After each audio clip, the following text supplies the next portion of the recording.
But at the end of the day, we are culpable, right? That statement is saying that it's not enough on the day of judgment to say, well, I was just a soldier in that army. I was just a minister in that government.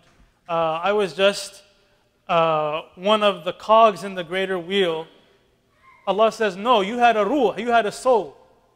And when those officers told you to shoot the protesters who are defenseless, you can't just say, I was following orders, because the principle in Islam, we say there is no obedience to a creature if it means disobedience to the Creator. Right? So this is, again, why this part of the statement is much stronger than just saying God is one. Right? It's denying the absolute sort of authority. I think you are getting the point as I'm going through each one of these. Culture and tradition is a huge one. Till today, there are Muslims who put their culture and tradition over what they know is the teaching, or what they may not even know is the correct teaching of the Quran. It's a very difficult one to overcome. Even the joke I like to make, but it's also a tragedy at the same time, even between Longhorns and Aggies. So, it's a very tragic time when the bonfire, what they do in College Station, and there were 9 students, when they were building that big old bonfire, it collapsed, and a bunch of them, 9 of them died, I think. And so the next year, there were a lot of people saying, we still need to do it. And I said, why? It's so dangerous. You saw what happened last year. I said, because it's tradition. So it's our tradition. We have to.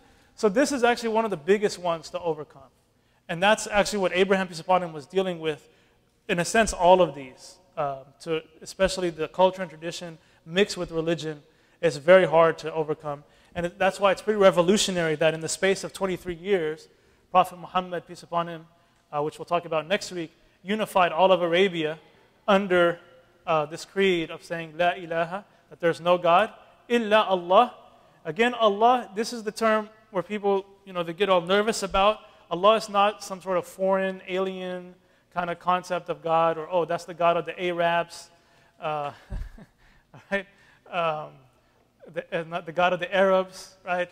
This is an Arabic word, right?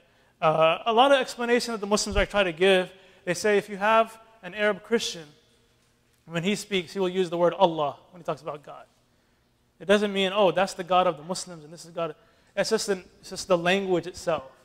The word Allah is important, though, in the religion of Islam. We see that in that word, it does convey Allah's or God's greatness. And also, scholars like to make mention that it cannot be made into a plural. It cannot be made into this. So it is actually a name, and at the same time, some say a contraction just of Al-Ilah, meaning the God. So if Ilah is a generic God, sun, moon, human being, tree, whatever, that a person takes as their God, or their own self, or actually it's used very casually in American society, but Muslims are averse to that. When my father was a professor at UT, he used to say that the chairman of the department, he was just like a genius in computer science. So everybody used to call him, oh, he's God. Right? Muslims are like, oh my God, you can't say that. Okay, here you go. So she will try to write Al-Ilah. So just add A-L or the, and then it's going to be the God.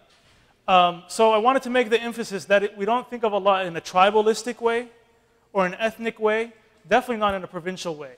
It's always in a transcendent, overall, every creature, including all the different races of human beings, etc. This comment here, I'm not going to go too much into it, but this is a good time to plug John Esposito. A lot of Muslims think that he is Muslim, but he actually said he's not a Muslim. He's a Catholic, but the way that he writes, it's so positive that Muslims say he must be a Muslim. So if you read a lot of dirt on Islam, which is really not dirt, but people twisting it, if you want to see another side from a person who is not a Muslim, who is actually an academic, John Esposito would be a good person to read up on. But what he was trying to say is that we can't provincialize or make the God that's in our mind say that this is the God. I mean, he's much bigger than what we're trying to make him small. Right? Definitely there's the aspect of Allah as being close and at the same time great and transcendent. The idea of being one-on-one, but also He is the king over this whole universe or multiverse, if you want to use that. So for next week, we'll save it, which is the rest of the Shahada, which is, and I testify that Muhammad is the messenger of God. So we're going to focus more on who was the Prophet Muhammad, peace upon him, historically. I'll talk about the Quran a little bit more. Also, we'll look at a summary. Well, not a summary. Next week, we'll go a little bit more depth. Just more about the Prophet Muhammad. Of course, we do not treat the Prophet Muhammad as divine. We're not going to break the statement within the same statement. So when we say La ilah, that also includes Prophet Muhammad, peace upon him.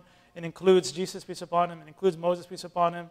It includes the greatest angels, the greatest prophets, messengers. We say those are not the divine. It's the one who created them is the divine.